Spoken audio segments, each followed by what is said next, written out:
kada buntag mga kaigsunan sa imo nga pagbukas sa imong mata, makapamalandong mga kaigsunan, kana bitaw sa iyong buntag, kung bisan unsa ka busy ang nasunod muna, pero kung naanad na train ka nga ang Ginoo gyud ang imuha nga una nga gi-focus mga kaigsunan, makapamalandong ka sa imong kaugalingon nga makaingon ka, salamat Ginoo tungod kay imo na usab ako nga gitagaan og lain nga kinabuhi. Salamat Ginoo imo na ko kung gipamata ni ining buntaga. Natingala ko mga kaigsunan, kay sa una mga kaigsunan, kanang ako muna natagaw lang yun kanang naglain lang iba muna. Pero sa diya mga kaigsunan, kay sa sinugdanan pa kasimba mga kaigsunan, naglibog ko mga kaigsunan kay ngano ang tao nga kinahanglan gyud magsimba, gakuan ba ni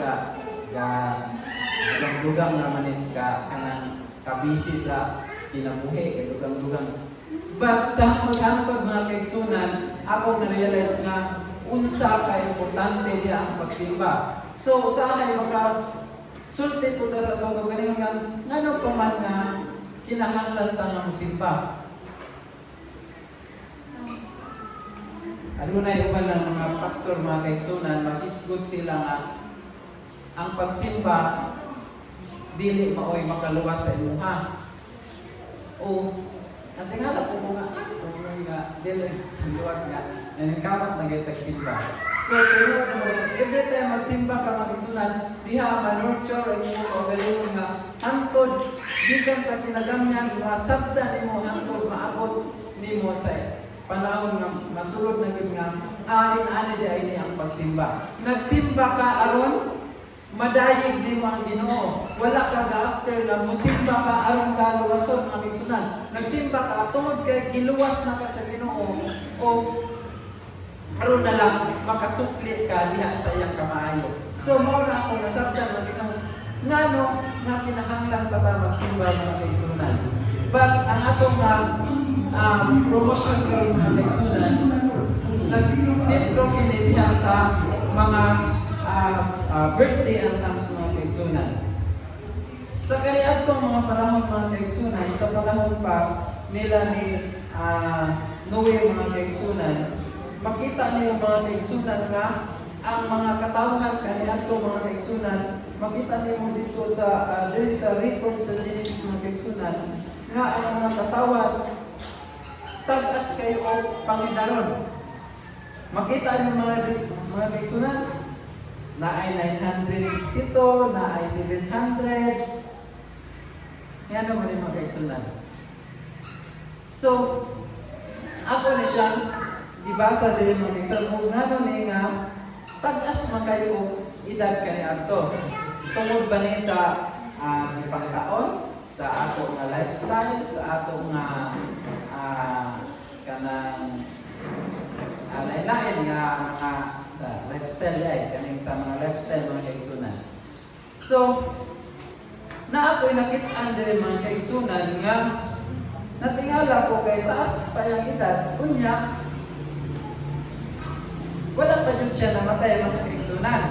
Nagbasa ko diri mga kaigsunan kung naa man bala kasulatan naa sa Genesis 5 verse 21 mag-ingon diri sa 65 na paniigon ni Enoch, natawo siya, natawo ang iyang mga anak na lalaki o si Metusela. Human natawo si Metusela, si Enoch nagkinabuhi nga matinumano sa Dios. Sulod sa 300 katuig o nagaliwat siya ubang mga anak.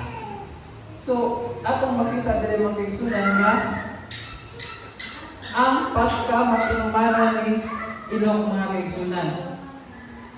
So, si Enoch mga kaigsunan, nagsulat din sa kasulatan nga nagsunod jud diya siya sa Ginoo. Ako padayon diri mga miabot ang iya panigon og 365. nagmatinumanon siya sa Diyos sa tibuok niyang kinabuhi o wala siya ikita kay gikuha man siya sa Diyos. So ang pagkamatinumanon mga kaigsunan, kung ato ni siya nga binagsaon mga kaigsunan, kanipin si Enoch, kanabang kung ato kanang murag silbi, kanang matinumanon bitaw man kanang masinulundon gyud kaayo. Bisan pa kung sa isugo niya motuo siya, kung sa isugo sa Ginoo iyang gituman mga kaigsunan. So ang pagkamatinumanon mga kaigsunan diya sa Ginoo, usa-usa day nga makapalipay ka sa Ginoo mga kaigsunan. Kabalo mo nga no? Sa iyang pagkamatinumanon, gigantihan siya mga kaigsunan kay gikuha siya sa Ginoo mga kaigsunan. So kung wala pa nalipay ang Ginoo mga kaigsunan, siguro pasagdan na to niya nga mamatay si Enoch dili mga kaigsunan sa kalibutan. Apan nakita niya si Enoch na hingpit mga kaigsunan, matinumanon diha kaniya. So pagkanindot mga kaigsunan nga kita usab kaniya karon rin kanunay tanga magmatinumanon sa ato nga Ginoo mga kaigsunan. Tungod kay dili lang tatagaan niya og taas na pag-igon, kung dili makaangkon ta sa iya nga saad o promise sa matag usa ka nato mga kaigsunan nga mao ang kinabuhi nga dayon. So pagkanindot mga kaigsunan, sige lang mga kaigsunan sa ato mga kalisod diri sa kalibutan. Basta mag-focus lang ba sa ato nga pagtuman diya sa Ginoo mga kaigsunan. Tungod kay ang pagtuman diya sa Ginoo mga kaigsunan, kabalo mo na ako diha ang pinud-anay nga kalipay mga kaigsunan. Kabalo mo kung magtuman ka sa Ginoo, mabuhat siguro mabuhat nimo ang tanan mga kaigsunan na iyang isugo mga kaigsunan. Tungod kay wala kay mga kontra, wala kay mga anang kamikil-bingkil, wala kay mga unsa pa diha sa kalibutan nga imong makita mga kaigsunan. Tungod kay dito ka nagtutok sa Ginoo mga kaigsunan. Kay kung magtutok ka sa mga tawo mga kaigsunan, daghan kayo ang mga istorya nga dili na mao ang masulod sa imong una-una. But ang Ginoo nagbilin sa tuwa o usa ka dalan nga siya gayon ang pagasundon mga kaigsunan. So while nagkinabuhi ta sa kalibutan mga kaigsunan, sa ato nga mga panigon karon na naabot sa ato nga mga paglakaw diri mga kaigsunan, ang pinaka-importante ang pagsunod diha sa Ginoo mga kaigsunan. Tungod kay ang kalipay diha pagsunod sa Ginoo, dili mo ma-explain mga kaigsunan. Ang kalipay nga pagsunod diha sa Ginoo, walay ikabahin ko mga kaigsunan. Tungod kay ang Ginoo magapakamaayo kanimo bisan pa sa pagkakita. So dito kayo mga kaigsunan ang pagsunod diha sa Ginoo mga kaigsunan. So kinsa ba dili ganahan magsunod sa kapalauran sa Ginoo mga kaigsunan? Kung imong mabasa mga kaigsunan nga ang Ginoo naghatag og maayo nimo nga panglawas, maayo nga pagbulutan mga kaigsunan.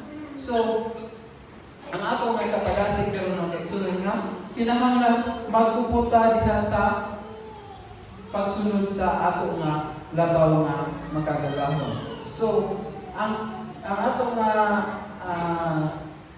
promosyon nagsitro kini sa mga panigon o birthday o mga anniversary sa matag usa kanato mga kaigsunan.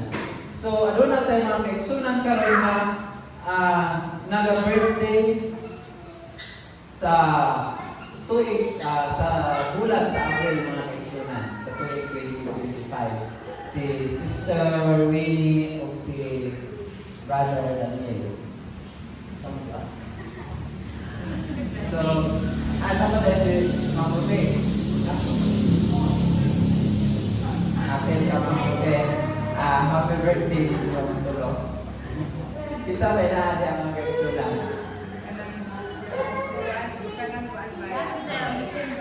O sa baptism o anniversary kung kinsa ang nakaroon na bulan akong gihangyo pag-ari sa atubangan kay aduna tay pag-ampo matang sa nag-birthday o naapoy ka na message ang mga family sa nag-birthday o nag-anniversary. Okay? Sister Ruby, Brother Daniel, sorry, Brother Daniel, Sister Winnie. Birthday na to. Ha? Sunod-sunod? Tuloy lang naman niya. Uy! Okay. Ano lang siya? Ngayon ko, duha lang katawo ang message. Ilang na istorya para sa minahal sa kinabuhi o mga kaigsunan sa gusto na mapaabot sa ako na special na mga kaigsunan na nag-celebrate sa ilang adlaw na tawhan. Okay, ako na si Brother Jason para may mga bugay. Ako rin ay? Ay! Salok. Una yung nilakakis naman. Yung mama. Sa akin sa shit sa. Direct, na. Nahulog. Shades na. Ayun. After ko lang yung birthday niya. So, unang-unang sa tanan, nagandang salamat. Message ako lang. Message. Una. Message. Ayaw ko niyong kalimti. Nagandang salamat. Dahil na sa ako ang kapika sa akong kinabuhi. Na niabot siya sa akong kinabuhi. O nagkinabuhi yung videoha. Nagandang salamat. Happy birthday di ay Love Ruby. Happy birthday na niabot na kao 35. Uy! Naon pa nga sa gihapon, bisan pa man sa kainit sa atong pamilya, ikaw sa gihapon magpabugnaw ng ini. Dahil hanggang salamat. Ang tinire na. Okay, kanin duha kay pwede kasi mag-istorya sila duha. Sige lang na sila mag-istorya kay managtiayon dyan nato sa ihatag sa ilang sister. Sister Ay, si Dixie ko. Hindi ko na magdawa. Ang kanta na lang ko, Happy birthday to you. Happy birthday to you. Dako pa kaya manok ng ihaw anak nila. Anak ka dako, parang ano ka dako sa baldi. Happy birthday to you. Happy birthday, Brother Daniel. Ate Tere to, Ate Tere. Ang ihatag ni Mother. Ako yung karata na inahan sa kanunay panabang.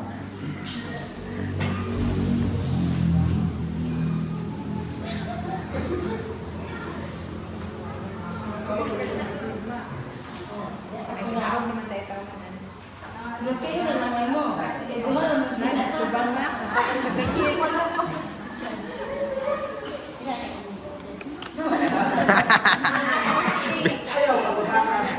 Bisag pilar ate.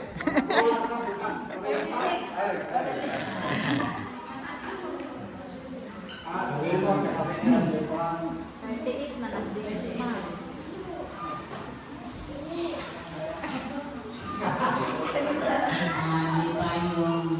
Adlaw. Natawhan. Natawhan.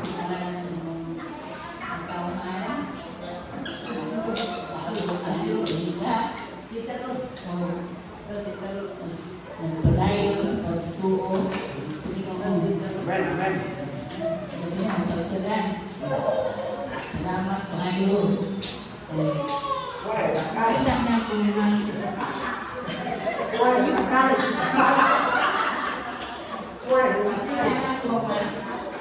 Ayaw natin yung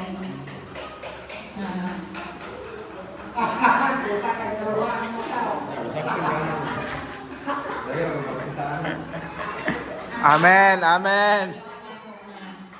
di ma-express. Amen.